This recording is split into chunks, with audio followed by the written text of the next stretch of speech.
नमस्कार, आप देख रहे हैं लोकतंत्र और मैं हूं आपके साथ नेहा दुबे। आज हम लोकतंत्र में बात करेंगे संसद से पास हुए कृषि बिल की और उसके बाद उठे सियासी बवंडर की। कृषि बिल के खिलाफ संसद से लेकर सड़क तक हंगामा है। हंगामे के बाद दोनों सदनों से बिल पास हो चुके हैं और अब राष्ट्रपति की मोहर के बाद कानून बनने की राह पर है। यानी बिल पास हो गया, लेकिन बवाल लगातार जारी है। किसान को सरकार ने तोहफा दिया। कृषि बिल के विरोध के बीच रबी फसलों पर एमएसपी की बढ़ोतरी, तोमर ने बताई नई कीमत। राज्यसभा में बिल पर बहस हो रही है। किसान सड़क पर संग्राम कर रहे हैं, तो वहीं विपक्षी दल सदन में सारी मर्यादाओं को तार तार कर रहे थे। आपको बता दें कि राज्यसभा में उपसभापति के साथ हाथापाई को लेकर कागज फाड़ने तक की नौबत आई और ऐसे में आपको बता दें कि लोकतंत्र की गरिमा को किस तरह ठेस पहुंचाया गया वो सभी के सामने था। विपक्षी सांसदों के इस कारनामे पर कई सवाल उठ रहे हैं। विपक्ष को विरोध करने का हक है, लेकिन मर्यादा में रहकर। बिल को लेकर कांग्रेस समेत विपक्षी पार्टियां सरकार पर हमलावर हो रही है। विपक्ष इसे काला कानून बता रही है, तो वहीं प्रधानमंत्री कह रहे हैं कि ऐतिहासिक बिल है। पीएम कह रहे हैं कि इससे किसानों को फायदा ही फायदा है। वहीं पंजाब हरियाणा के किसान के बाद अब यूपी के किसान भी आंदोलन की राह पकड़ चुके हैं। मुजफ्फरनगर भारतीय किसान यूनियन के राष्ट्रीय प्रवक्ता राकेश टिकैत ने कहा है कि सरकार बहुमत के नशे में चूर है। किसानों ने 25 सितंबर से देशव्यापी आंदोलन करने का फैसला लिया है। क्या लोकतंत्र की मर्यादा की लक्ष्मण रेखा विपक्ष ने पार कर दी है? क्या सांसदों के निलंबन से लौटेगी संसद की मर्यादा? कृषि बिल को पास होने से रोकने के लिए कुछ भी करेंगे। अब सवाल है कि किसानों को कौन गुमराह कर रहा है? विपक्षी पार्टियां बिल को समझना नहीं चाहती या समझाना क्यों नहीं चाहती, ये समझ से परे हैं। क्या सच में ये बिल किसान विरोधी है? इन सवालों का आज हम जवाब लेंगे, लेकिन उससे पहले आपको दिखाते हैं ये रिपोर्ट।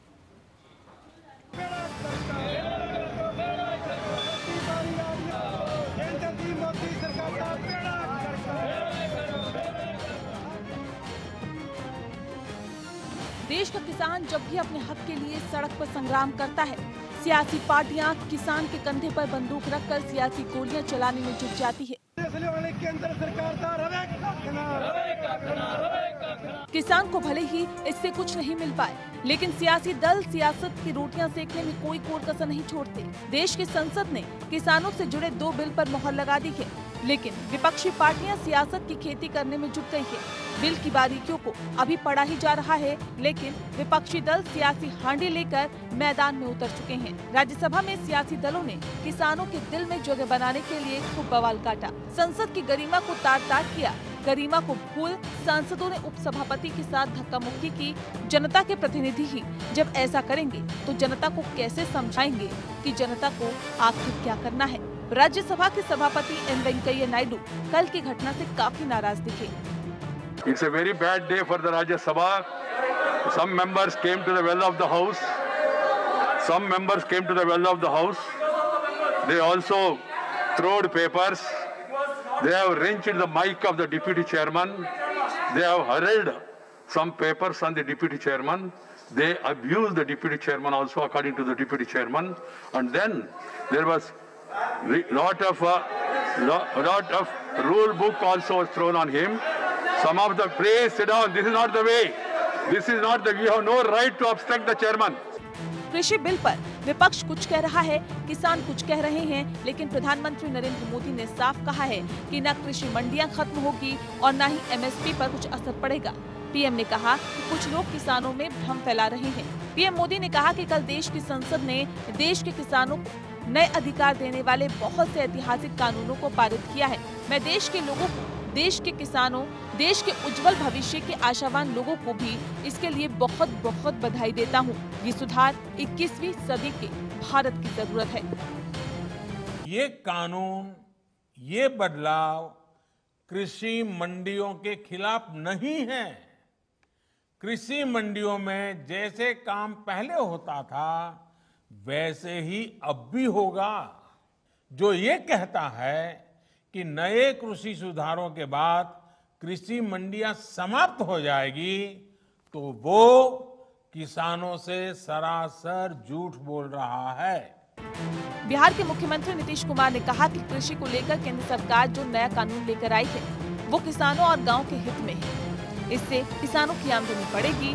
इसे लेकर रविवार को राज्यसभा में जो कुछ हुआ वो गलत हुआ। जो कृषि के क्षेत्र में जो आपने 2 कानून बनाए, पारित किया लोकसभा से, और उसके बारे में जो आपने सारी बातें रखी थी, और ठीक ही का हमारे उप मुख्यमंत्री जी ने जो कुछ भी कल राज्यसभा में हुआ वो बहुत ही गलत हुआ है, और इसकी जितनी निंदा की जाए वो कम। आखिरकार किसी को कोई बात के बारे में स्पष्ट रूप से किसी बात को रखना चाहिए। ये तो किया गया है, देश के सभी किसानों के हित में काम किया गया, गांव के हित में काम किया गया। सरकार और उनके सहयोगी इस बिल को किसानों के लिए बेहतर बता रहे हैं, जबकि विपक्ष इस बिल का पुरजोर विरोध कर रही है। कांग्रेस ने मोदी सरकार पर हमला बोलते हुए कहा कि सरकार ने 3 काले कानून लाकर देश के किसान और खेत मजदूर के पेट और पीठ में तेज धार वाला खंजर घोंप दिया। 73 वर्षों में शायद ये सबसे अंधकारमय दिन संसद और देश के इतिहास में है। बीजेपी ने भी कांग्रेस को करारा जवाब देते हुए कहा कि कांग्रेस धृष्ट राष्ट्र की भूमिका में न आए। मोदी जी ने देश की संसद को भी अपने तानाशाही गुजरात मॉडल में तब्दील कर दिया है और लोकतंत्र को एक तंत्र में बदल दिया है। Elected democracy has now become one sided autocracy.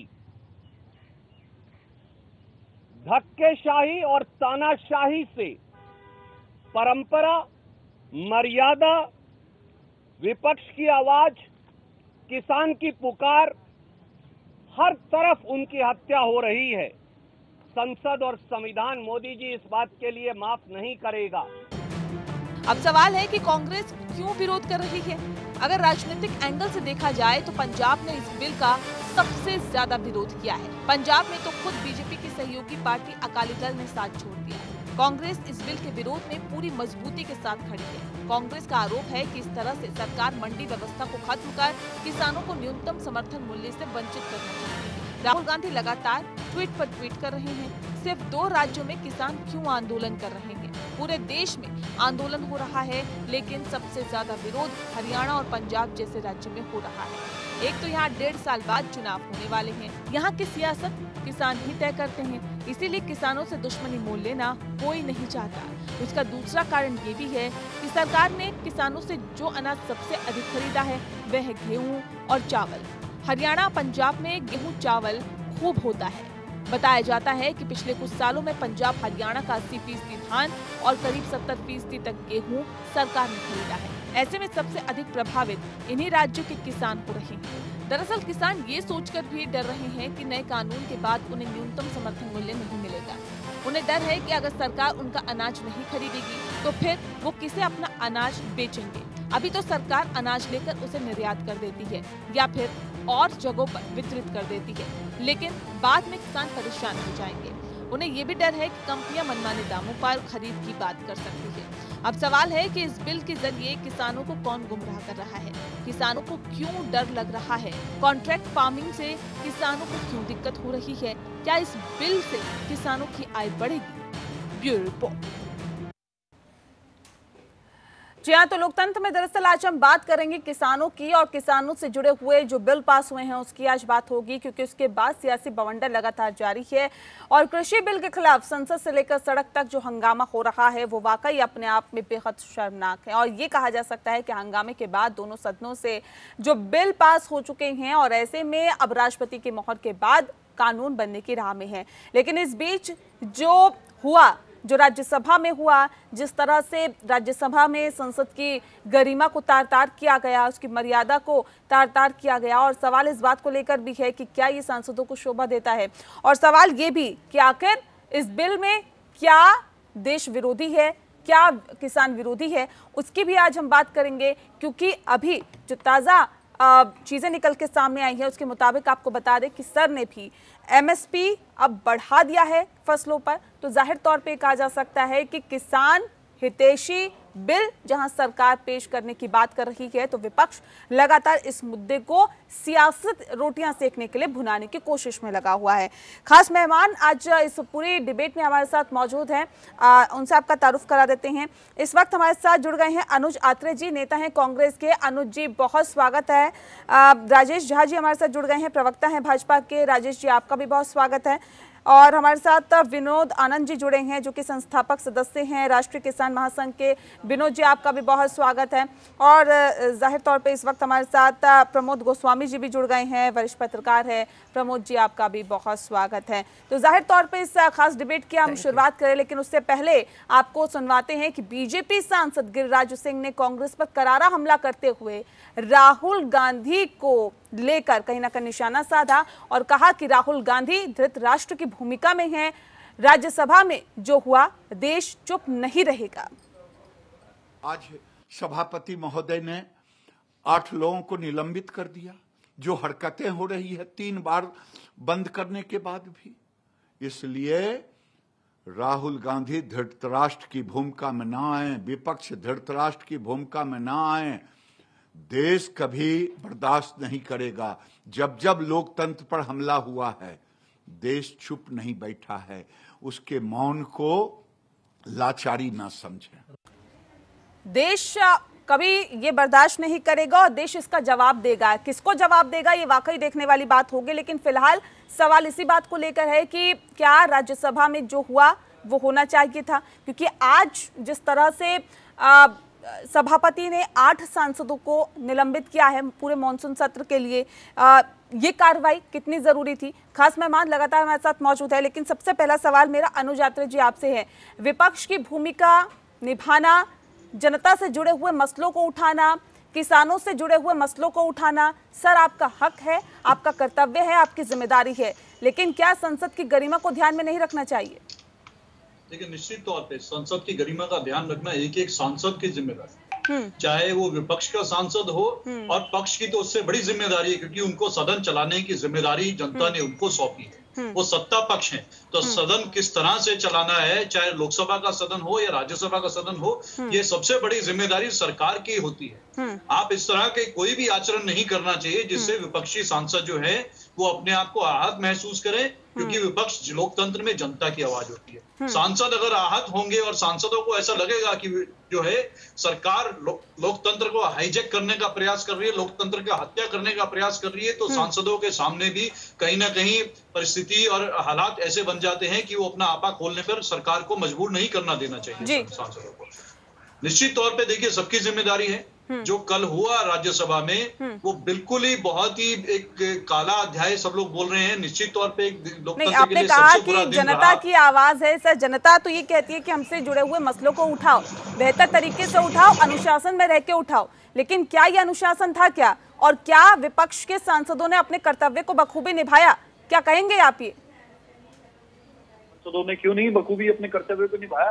विपक्ष की जिम्मेदारी होती है कि सरकार कोई भी कानून बनाए, सरकार कोई भी अध्यादेश या बिल लेकर के आए तो विपक्ष उस पर सरकार के साथ अपना सलाह मशवरा करे, सरकार को अच्छे सुझाव दे, और जो सरकार अगर उसमें कोई खामियां रह गई है तो उनके प्रति सरकार को सचेत करे, ताकि उस कानून के बनने से देश की जनता का नुकसान ना हो, देश के गरीबों का, किसानों का कोई अहित ना हो। तो ये विपक्ष का जिम्मेदार, और इसी जिम्मेदारी के तहत विपक्ष सरकार से मांग कर रही थी कि आप ये क्यों आनंद फानन में जो है एक नए लोकतंत्र का जो है अध्याय लिखने जा रहे हैं। आप क्यों राज्यसभा के इतिहास में 70 सालों में ऐसा नहीं हुआ, आप बिना चर्चा किए और जो है बिना हाउस की परमिशन के जो है उपसभापति महोदय ने अपने आप ही समय बढ़ा दिया और सारे जो है संविधान की जो उनका धज्जियां उड़ाने का इन्होंने काम किया। तो संविधान की धज्जियां किसने उड़ाई सर? किसने सदन की मर्यादा को तार-तार किया, संविधान की धज्जियां उड़ाई? अगर उपसभापति, आप वेल में जाकर उपसभापति के साथ हाथापाई करते हैं तो ये क्या संविधान की गरिमा को तार-तार नहीं करता? क्या इसी तरह के आदर्श होते हैं क्या एक सांसद के? क्या इसी तरह अनुशासन होता है क्या सर? नेहा जी, मैं बिल्कुल कह रहा हूँ, जो हुआ है वो बहुत ही गलत हुआ है। चाहे तृणमूल के सांसद ने जिस तरह से जाकर के उपसभापति महोदय के साथ जो है सभ्य व्यवहार किया है वो बिल्कुल निश्चित तौर पे निंदनीय है। कांग्रेस के सांसदों ने भी किया सर। देखिए, कांग्रेस के सांसदों ने इस तरह का कोई भी आचरण नहीं किया जिसकी वजह से कोई जो जनता ये बोले या देश ये बोले, लेकिन कांग्रेस के सांसदों ने जो अपना जिम्मेदारी निभाते हुए अपनी आवाज बुलंद की। कांग्रेस के सांसदों पर कार्रवाई हुई है, जो कांग्रेस के सांसदों पर कार्रवाई हुई है, राजीव साटव की बात करें, सैयद नासिर हुसैन की बात करें, रिपुन बोरा की बात करें, तो क्या बिना किसी वजह के ही कार्रवाई होगी सर? देखिए, निश्चित तौर पे जितनी बड़ी ये कार्रवाई की, ऐसा कुछ नहीं किया। सांसदों का अपना जिम्मेदारी होती है, सांसदों का अपना एक दायित्व होता है अपने संसद के प्रति और जिन लोगों ने उनको चुन को भेजा उनके प्रति, अपनी पार्टी के प्रति और देश की जनता के प्रति।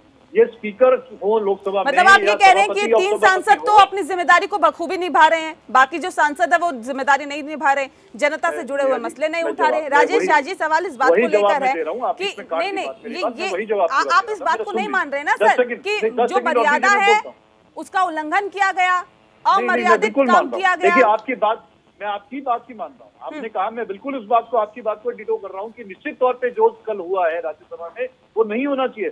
देश को शर्मसार करने वाला, लोकतंत्र को शर्मसार करने वाला हुआ। जिस तरह से उपसभापति महोदय ने किया है, 12 विपक्षी दलों ने उनके खिलाफ अविश्वास को साथ लेकर के आए, बिना किसी कारण के नहीं लेके आएंगे। पूछिए जरा कौन से नियम कानून के तहत ये कल उन्होंने बिल पारित करवा दिया है, कोई चर्चा नहीं। क्या मांग कर रहे थे सांसद ये मांग कर रहे थे कि आप बिना कारण अभी समय मत बढ़ाइए, जिसका उनको अधिकार नहीं था समय बढ़ाना। जब तक संसद में सारे सांसद नहीं चाहेंगे वो समय बढ़ाने का अधिकार उनको नहीं है, अपनी मर्जी से उन्होंने बताया। आखिर क्या आफत आ रही है सरकार को कल में इसको बिल को पारित कराना? कौन से ऐसे घरानों का, उद्योगपति घरानों का, या कौन सी ऐसी भारी ताकतों का इस सरकार के ऊपर दबाव है कि रातों रात इनको बिल को पारित कराना है? एक दिन का समय नहीं दे सकते हैं ये चर्चा के लिए? मंत्री को जवाब देने का अधिकार नहीं देना चाह रही है सरकार, और सांसद क्या विपक्ष के मांग रहे हैं? हमारी पार्टी के सांसदों ने क्या मांग किया कि कल का समय निर्धारित कीजिए, मंत्री जी का जवाब आने दीजिए, उसके बाद आप जो पारित कराना है। राजेश शाह जी, क्या ऐसे सांसदों को करने के लिए मजबूर किया गया सत्ता पक्ष की तरफ से? क्या देखिए, हम अत्रे साहब को अभी सुन रहे थे और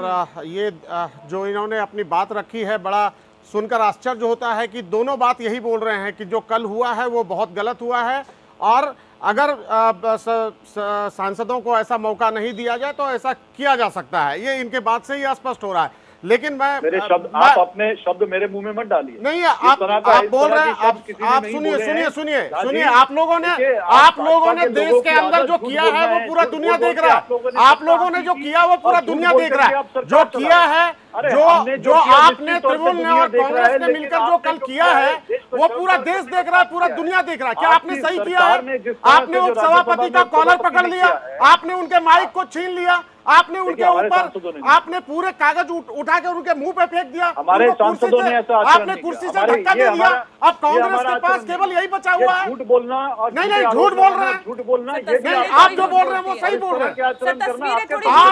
आप टीवी स्क्रीन पे एक सेकेंड, अगर तस्वीरें जो है सर वो झूठ नहीं बोलती। और दूसरी बात, आपने कहा कि ध्वनि मत की व्यवस्था स्वीकार्य नहीं थी, तो सर क्यों नहीं मत विभाजन की मांग रखी गई कांग्रेस की तरफ से? क्यों नहीं रखा गया? और क्या इस तरह से ये जो आचरण किया सांसदों ने, क्या उस तरह से आप अपनी मांगों को बेहतर तरीके से उठा पाए क्या? देखिए, सरकार कुछ सुनने को तैयार थी नेहा जी। क्या सरकार और उपसभापति महोदय ने इस तरह का माहौल नहीं बना दिया था राज्यसभा का? आपने नहीं देखा?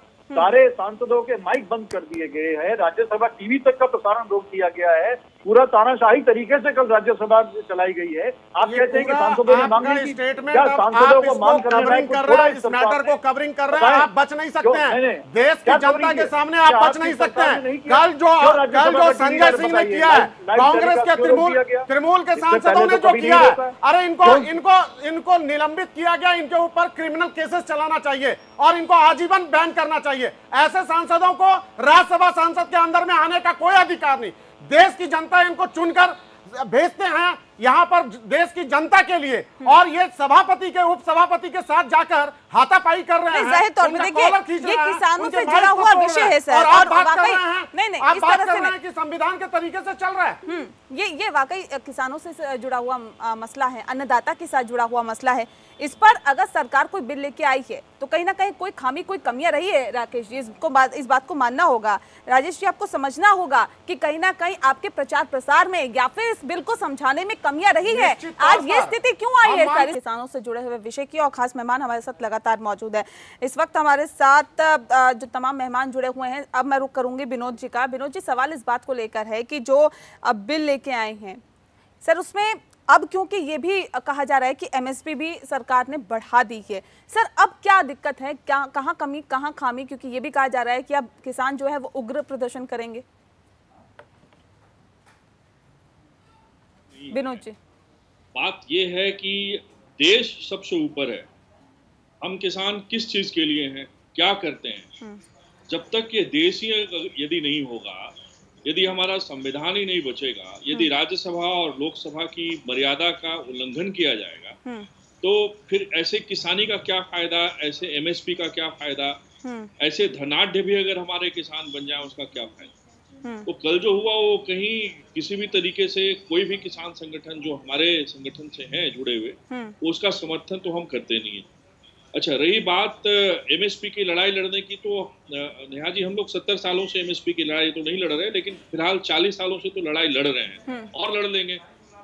देखिए बात ये है कि अगर सर ये एमएसपी बढ़ा दिया गया, इसे कैसे देखते हैं आप सरकार की तरफ से? एमएसपी तो हमेशा, आज से रबी फसल की अनाउंसमेंट शुरू होनी है तो आज तो अनाउंस होना ही है, और वो उसका इससे कुछ लेना देना नहीं है, इन दोनों बिलों से कुछ लेना देना नहीं है। हम तो सिर्फ ये चाहते हैं कि हम जो बाजार मंडी में जाएंगे या किसी व्यापारी के पास जाएंगे तो वहां हम ना ही अपने आदरणीय प्रधानमंत्री जी का ट्वीट लेके जाएंगे और ना ही हम इनकी वीडियो रिकॉर्डिंग लेके जाएंगे और ना ही इनका पार्लियामेंट में दिया हुआ स्टेटमेंट लेके जाएंगे। आप कानूनी तौर पे इसके लिए कोई मसौदा जारी क्यों नहीं करते? आप कोई चिट्ठी या फिर किसी प्रकार का कोई सर्कुलर जारी क्यों नहीं करते कि जो ही इस नई व्यवस्था में जो है, यहाँ एमएसपी का समापन नहीं होगा, मंडियां चलेगी और मंडियों के साथ जो होने वाले रिफॉर्म्स थे वो उसी तरीके से जारी रहेंगे, उनमें इन्वेस्टमेंट उसी तरीके से सरकारी नहीं, ये सब चीजें तो सरकार की तरफ से बार बार कहा जा रहा है सर, इस बात को तो इस बात का जिक्र किया जा रहा है। प्रधानमंत्री खुद ये कहते हैं कि ऐसी चीजें कुछ भी बंद नहीं होगी, मंडी में जो काम है वो लगातार जारी रहेगा। कही जाती है संसद में, बहुत सारी बातें कही जाती है पार्लियामेंट में, और प्रधानमंत्री जी बहुत सारी बातें कहते हैं, परंतु वो कानूनी तौर पे कितना वैध है, मंडी में जाएंगे तो वहां पे वो ट्वीट और जो प्रधानमंत्री की स्टेटमेंट के ऊपर हमें पैसा नहीं मिलेगा। वो तो तब होगा जब ऑर्डर वो पास होगा और राज्य सरकारें उसको मानेगी। ठीक है राजेश जी, इस पर रिएक्शन ले लेते हैं। राजेश जी, सवाल इस बात को लेकर है, कहा तो सर बहुत कुछ जाता है, लेकिन जो लिखित में होता है वो कहीं ना कहीं प्रमाणिक होता है कि हाँ अब ये चीजें पूर्ण रूप से लागू होगी। लेकिन ऐसे में प्रधानमंत्री ने कहा, तमाम और मंत्री कह रहे हैं, तमाम और नेता कह रहे हैं, कैसे जो किसान है वो विश्वास कर ले उस पर? निश्चित रूप से नेहा जी, देखिए जो अभी भाई साहब बोल रहे थे, उनकी बात बिल्कुल जायज है कि जो बातें होती है लोग वीडियो लेके ट्वीट लेके नहीं जाते हैं, और किसान तो और भी जो हमारे अन्नदाता हैं वो संघर्ष करते हैं। तो ऐसी स्थिति में जो हमारे प्रधानमंत्री जी बोल रहे हैं वो बहुत सारी बातें उन्होंने बोली है और उसको अमल भी किया है। अभी जैसे 6,000 रुपये का 2,000 का जो इंस्टॉलमेंट है, आप देखिए जिस समय से उन्होंने लागू किया है 2018 से लेके अभी तक वो जारी है। कोरोना काल में भी जिस तरह से देश में आर्थिक मंदी की स्थिति आई, लेकिन फिर भी किसानों का वो इंस्टॉलमेंट नहीं रोका। तो अभी जो एमएसपी को बढ़ाया गया है रबी फसल के लिए, जो अभी सरकार ने जो डिसीजन लिया है, और सरकार तो किसान के हित की बात कर रही है। ये जो बिल आया, बिल जो पास हो रहा है, हमेशा अभी हमारे आदरणीय प्रधानमंत्री जी ने आज भी लोकसभा में ये बोला कि जो जिस तरह से कांग्रेस और अन्य पार्टियां इसको फार्मर्स को भड़काने की कोशिश कर रही है, पंजाब में और हरियाणा में आने वाले समय में इलेक्शन है, पंजाब मौका दिया नहीं, मौका हमने कहा दिया, हमने तो बिल लाया। आप बिल को समझाने में, किसानों को बताने में नाकाम साबित हुए। नहीं, ऐसी बात नहीं है, ऐसी बात नहीं है। देखिए जब भी बिल लाया गया है, ये प्रक्रिया जो है सो चल रहा है, पिछले 6-7 महीनों से चल रहा है। बिल तो अभी आया है संसद में, लेकिन उसकी अच्छाइयां आपको बतानी चाहिए ना, बताया गया, किसानों तक पहुंचानी चाहिए। आपने जागरूकता के लिए क्या कुछ किया, मुझे बता दीजिए। आज किसान क्यों नहीं जागरूक उस बिल को लेकर? किसान बिल्कुल जागरूक है, किसानों को भड़काया जा रहा है। इसके ऊपर पूर्ण रूप से कांग्रेस पार्टी और अन्य पार्टियां भड़काने की काम कर रही है। ठीक है प्रमोद जी, क्या वाकई ये ठीक है प्रमोद जी, क्या वाकई ये बरगलाने की कोशिश किसानों को हुई है, और क्या ये एक दूसरे को भड़काने के पीछे ही उग्र आंदोलन होता हुआ दिखाई दे रहा है पूरे तरीके से? प्रमोद जी देखिए, सबसे पहली बात तो ये है कि मैं 1 मिनट आपका बीच में लूंगा। आप पहले ये बता दें कि कितने किसान संगठनों के साथ आप बैठक करके आपने बिल का प्रारूप दिया, और इवन कांग्रेस पार्टी से भी मैं ये पूछूंगा कि आप जो ये सड़क पे उतर रहे हैं, इसका हक आपको किसने दिया? आपको किसने कहा किसान की बातों के साथ अपनी राजनीति साधने के लिए? हम किसान अपना संघर्ष करने के लिए सक्षम है। बहुत अहम विषय आपने उठाया है सर, मैं इस पे भी आऊंगी, लेकिन प्रमोद जी से मेरा सवाल है सर, क्या वाकई ये भड़काने का नतीजा है क्या किसानों को? प्रमोद जी देखिए, सत्यता ये है कि चाहे वो सत्ता पक्ष हो अथवा विपक्ष हो, मैं समझता हूं कि इस मामले में एक बात आपने बड़ी अच्छी कही कि ये आज ये नौबत क्यों आई जी। सवाल ये है कि अगर किसानों को या विपक्ष को इस मामले में कॉन्फिडेंस में ले लिया गया, जैसे कि हमारे भी भाजपा के प्रवक्ता ने कहा कि 6-7 महीने से ये प्रक्रिया चल रही है, क्या इस दिशा में, मुझे नहीं लगता है क्या इस दिशा में सत्तारूढ़ दल ने, उनके सरकार ने, उनके लोगों ने किसानों को कोशिश की, और अगर की तो किसान सड़क पर आज क्यों है, ये सेम सत्ता पक्ष को भी विचार करना चाहिए। लेकिन उससे ज्यादा महत्व बात यह है कि विपक्ष की जिम्मेदारी सुझाव देने की है, बिल्कुल, ना कि सदन के अंदर गुंडाई करने की है। बिल्कुल सही है। और कम से कम आप ये देख लीजिए कि उच्च सदन, चाहे वो लोकसभा में राज्यसभा हो और चाहे राज्यों की विधानसभा में अपर हाउसेस हों, अपर हाउसेस में ये समझा जाता है कि उसमें नीति नियामक लोग होते हैं, उसमें हर विधा के योग्य लोग होते हैं। लेकिन जिस ढंग का आचरण ये हुआ है, अभी इससे पहले महिला आरक्षण को लेके भी राज्यसभा में इस ढंग की घटना हुई थी, जो शर्मनाक घटना है, और अब जिस ढंग से ये जो घटना कल हुई है, ये तो लोकतंत्र को शर्मसार करने वाली है। और सबसे ज्यादा शर्मनाक बात ये है कि विपक्ष को भी ये अधिकार है कि वो अपनी बात को रखे, लेकिन विपक्ष को ये हक लोकतंत्र ने नहीं दे दिया है कि वो जाके डिप्टी स्पीकर के वहां के साथ हाथापाई करने लगे। ये तो बिल्कुल आप सड़क के गुंडों की तरीके से बिहेवियर करने लगे। मैं समझता हूँ कि इसको विपक्ष को भी सोचना चाहिए और सत्ता पक्ष को भी। मैं समझता हूँ कि सत्ता पक्ष को एक दिन, जैसा कि अभी हमारे कांग्रेस के स्पोक्समैन कह रहे थे, मैं इस बात से सहमत हूं कि अगर एक ऐसी कौन सी भाभई आई जा रही थी कि जिसको कल ही पास कराना अनिवार्य था, अगर वो बहस के लिए विपक्षी अगर ये दबाव डाल रहा था कि इस पर बातचीत हो जाए, इसको कल ले लीजिएगा, तो मैं समझता हूं कि सत्ता पक्ष को भी इस बात के बड़ापन दिखाना चाहिए था। क्योंकि अब स्थिति यह है, जो अगर मैं पिछले एक लंबे समय से इन चीजों को देख रहा हूं कि अब सत्ता पक्ष, ना सत्ता पक्ष अपनी जिम्मेदारी निभा रहा है, ना विपक्ष अपनी जिम्मेदारी निभा रहा है। और लोकतंत्र के ये जो उच्च सदन है, चाहे वो लोकसभा हो, राज्यसभा हो, विधानसभा हो, विधान परिषद हो, ये सब एक खाली करोड़ों रुपया, अरबों रुपया हमारा व्यय हो रहा है। वहाँ कोई इन इश्यूज पर जो एक सामयिक इशू है, चाहे वो नीतिगत मामले हों, चाहे उन पे बात नहीं होती, बात तो सिर्फ होती है राजनीतिक रोटियां सेकने पर। किस मुद्दे पर हम राजनीति कर ले, इस पे बात होती है। जनता से जुड़े हुए मुद्दों को नहीं उठाया जाता है सर।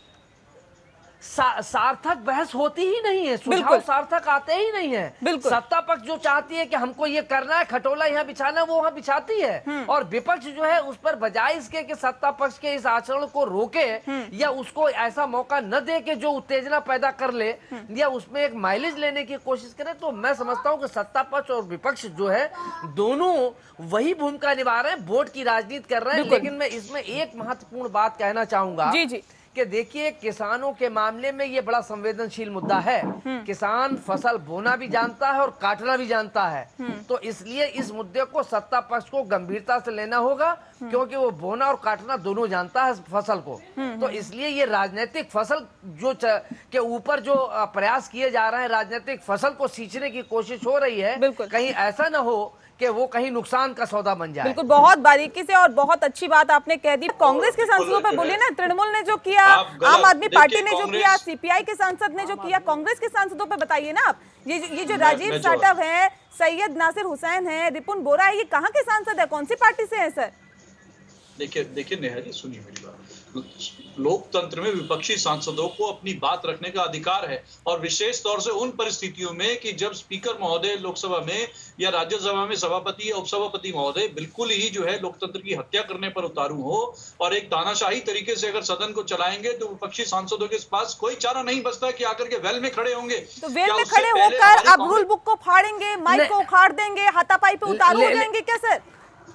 देखिए सांसद ने नहीं किया, ये कांग्रेस के सांसद ने कोई ऐसा आचरण नहीं किया। कांग्रेस के सांसदों ने बिल्कुल संसदीय प्रणाली के तहत अपना संसदीय अधिकार जो है प्रयोग करते हुए उसके अधिकार के तहत उन्होंने अपना विरोध प्रदर्शन किया। प्रमोद जी, जनता पार्टी ये दिखा दे क्यों इन्होंने राज्यसभा की कार्रवाई उस समय बंद कर दी है, पूरा देश देखता कौन गलत काम कर रहा है, और क्यों इन्होंने जानबूझ के सांसदों के माइक बंद कर दिए, क्यों राज्यसभा का रिले रोक दिए कि लाइव टेलीकास्ट सरकार बताए।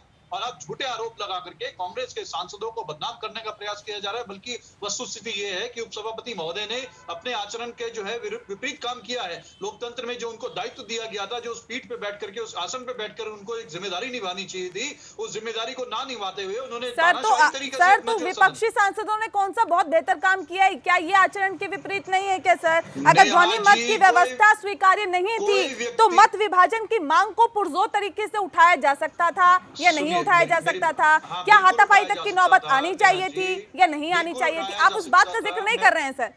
मैं कर रहा हूं उस बात का, बिल्कुल उठाया जा सकता था। लोकतंत्र में जो है, क्यों नहीं उठाया गया सर? लोकतांत्रिक तरीके से उठाने जाने का अधिकार है और सांसदों को उठाया देना चाहिए था। लेकिन आप उस समय क्या करेंगे? आप अपने आप को उस परिस्थिति में रख के बताइए ना। आप क्या हो गया? गारंटी क्या परिस्थिति थी सर? ये सभी ने देखा है। आज आप नहीं करते, नहीं सुन रहे हैं किसी की, और सारे वीडियो कैमरेज लाइव। सर अगर कोई नहीं सुन रहा है, कोई नहीं सर सुन रहा है, कोई नहीं सुन रहा है, प्रमोद जी, अगर कोई नहीं सुन रहा है तो क्या उसके अलावा कोई और विकल्प नहीं होता है क्या? या हाथापाई तक की नौबत आ जानी चाहिए? नहीं, अभी हमारे जो कांग्रेस के सम्मानित प्रवक्ता कह रहे थे, मैं सिर्फ उनसे ये, ठीक है मैं ये बात आपकी सेक फॉर आर्गूमेंट मान लूं कि सत्ता पक्ष ने अपना दायित्व नहीं निभाया, तो विपक्ष ने कौन सा दायित्व निभा दिया?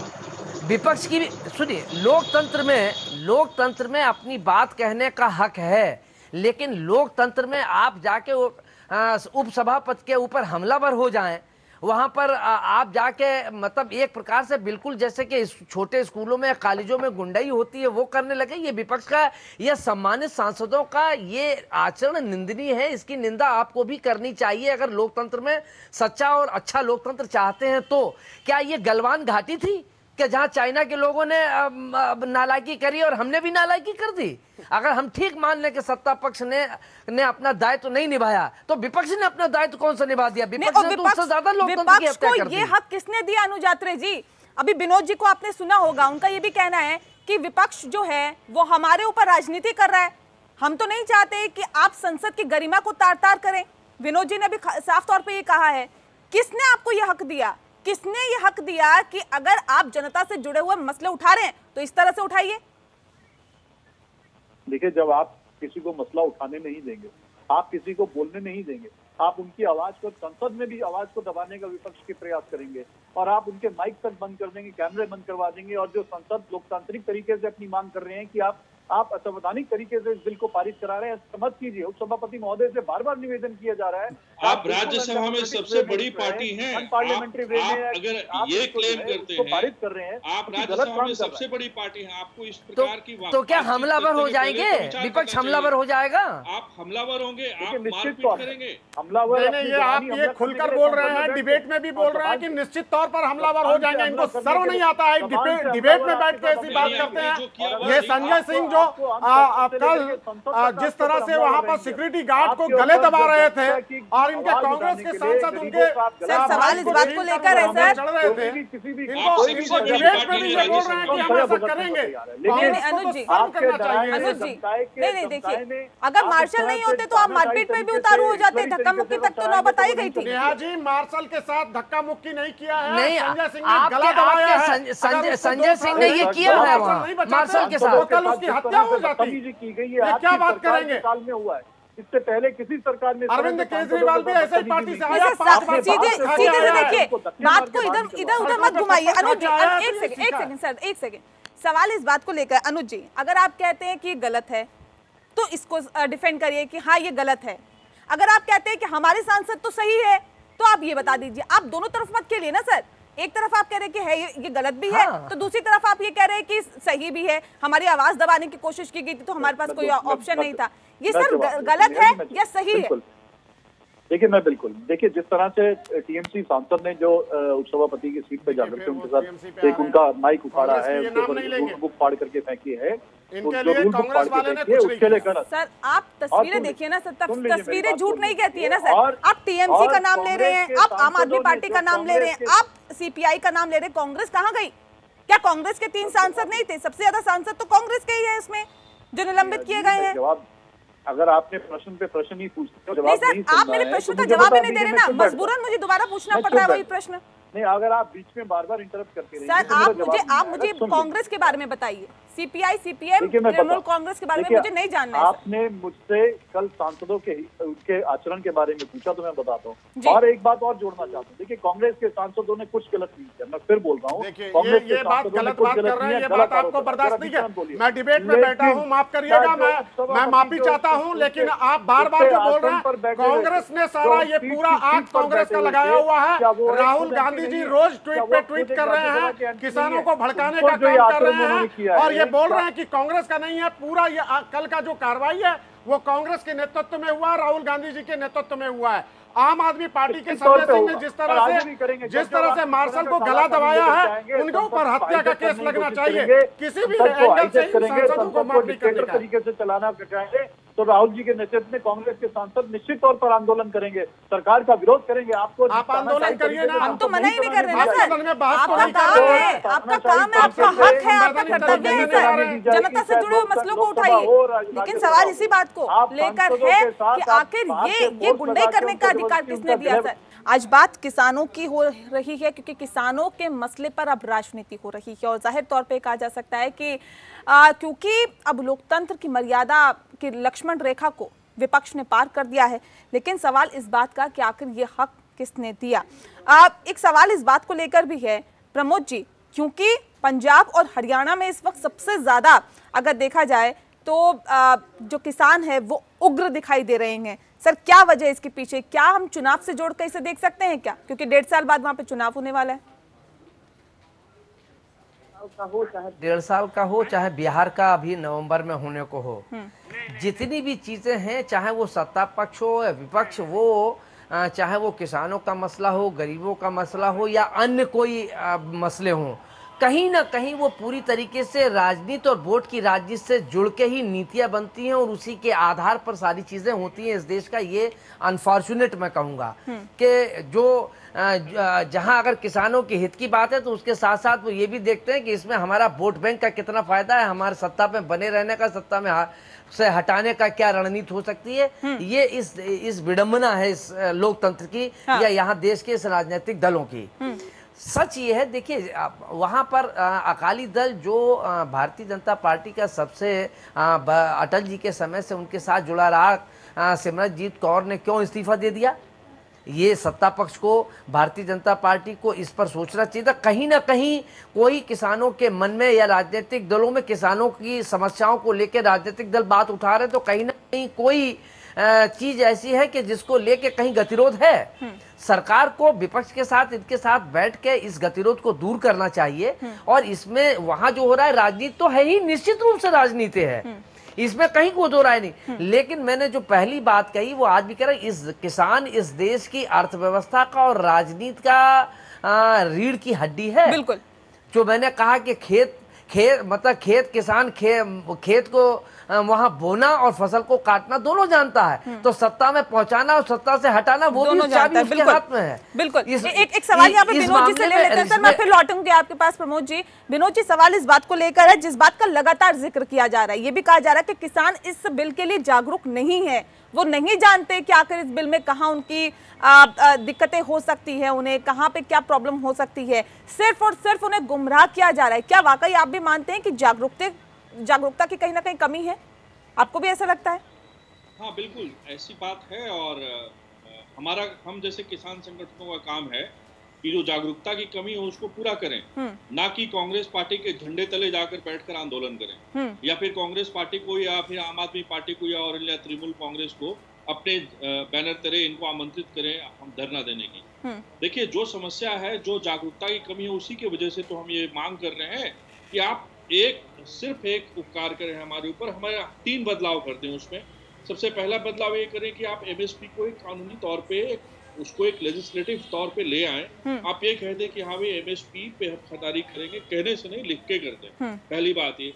दूसरी बात ये, आपने जो सब कुछ माई बाप बनाया हुआ है एसडीएम कोर्ट को, एक एसडीएम साहब किस प्रकार से काम करते हैं जिले में और उप जिले में हम सबको मालूम है। हम कहाँ जाएंगे अगर एसडीएम साहब ने हमारी सुनवाई नहीं की? ठीक है, हम तो सिविल कोर्ट जाने के भी तीसरा पॉइंट रखिए सर, तीसरा पॉइंट रखिए। और तीसरा पॉइंट ये है कि आपने जो दाम तय करने के लिए क्वालिटी और ग्रेड का बीच में एक स्टैंडर्ड का एक जो सिगुफा छोड़ा है, उसके ऊपर आप विचार करें। अदरवाइज हम आपके बिल के समर्थन में है अगर आप तीनों चीजों में सुधार कर देते हैं। ठीक है, इन 3 बातों का जिक्र राजेश जी जो अभी विनोद जी कर रहे हैं, क्या नहीं लगता इसमें सुधार की जरूरत है? एक तरफ आप ये कह रहे हैं कि विपक्ष किसानों को गुमराह कर रहा है, लेकिन इन 3 चीजों को लेके कहां गुमराह करने वाली बात निकल के सामने आ रही है? नहीं, ठीक है, विनोद जी जो बोल रहे हैं, देखिए एमएसपी को लेके आज प्रधानमंत्री ने स्पष्ट रूप से बोला है, कह दिया नहीं, छोड़ी नहीं, कहने की बात मत करिए ना सर, आप रिटर्न में क्यों नहीं करते हैं? रिटर्न में बिल का एक अपना जो उनका बातें जो बिल में जो होनी चाहिए वो बिल में बात एमएसपी की बात है, बिल में बात एमएसपी को 2022 तक एक मिनट 2022 तक उसको डबल करने का ये पूरा बिल जो है ना किसानों के हित के लिए ही किया है, उसके जीवन स्तर को बेहतर करने के लिए किया गया। सर बोलने और करने में दोनों चीजों में अंतर बताइए मुझे। प्रधानमंत्री जी आज सदन में स्पष्ट रूप के सबके वो ऑन रिकॉर्ड होता है, लिखने की बात नहीं कि किसको लिख के दे देंगे। अब ये मत कहिए, प्रधानमंत्री जी कह रहे हैं, हम मानते हैं सर, लेकिन एक बात मुझे बताइए, प्रधानमंत्री जी की ऐसी बहुत सारी बातें हैं जिनको मैं अभी बताऊंगी। नहीं, लेकिन आप मुझे बताइए ना, आप मुझे बता दीजिए ना सर, मेरे को बताइए ना क्या बातें पूरी नहीं हुई। स्वच्छ भारत अभियान में हम क्या करेंगे और अभी तक क्या है, कहाँ पे स्वच्छ भारत का फिर वही बात कर रहे हैं, कब तक हम सफाई कर, बहुत सारी चीजें हैं सर, शौचालय बना दिया जाएगा, अभी तक कहाँ, बहुत सारी ऐसी जगह हैं जहाँ शौचालय नहीं बना। अब आप मुझे बता दीजिए, बिल की बात करिए आप। एमएसपी के बारे में स्पष्ट रूप से बता दिया, मंडी को लेके जो कांग्रेस पार्टी किसानों को भड़का रही है, उन्होंने बोल दिया मंडी व्यवस्था में कोई चेंजेस नहीं होगा। तो इस तरह से सर मैं मंडी की बात ही नहीं कर रही, सर मैं मंडी की बात नहीं कर रही, जिस बात में आप बताइए। नहीं, आप एमएसपी के बारे में बताइए। आप के बीच में आता है एमएसपी के बारे में प्रधानमंत्री जी ऑन रिकॉर्ड दे चुके, वो नोटेड होता है, कोई ऐसी बात नहीं होती है। राज्य सरकारों का विषय है। जब आप ऑन रिकॉर्ड दे सकते हैं, आप ऑन रिकॉर्ड दे सकते हैं तो संशोधन क्यों नहीं कर सकते, या इसके अंदर क्यों नहीं ऐड कर सकते? तो बाद में कोई भी संशोधन होते रहता है, कौन सा बिल में संशोधन नहीं होता? नहीं, आप मुझे बताइए, अगर आप संवैधानिक तरीके से आइए, बात करिए, आप संवैधानिक तरीका गुंडे करिएगा, आप मारपीट करिएगा, आप वहाँ कॉलर पकड़िएगा। सर ये किसान है सर, ये विनोद जी किसान है सर, विनोद जी किसान है, वो कहाँ गुंडाई कर रहे हैं?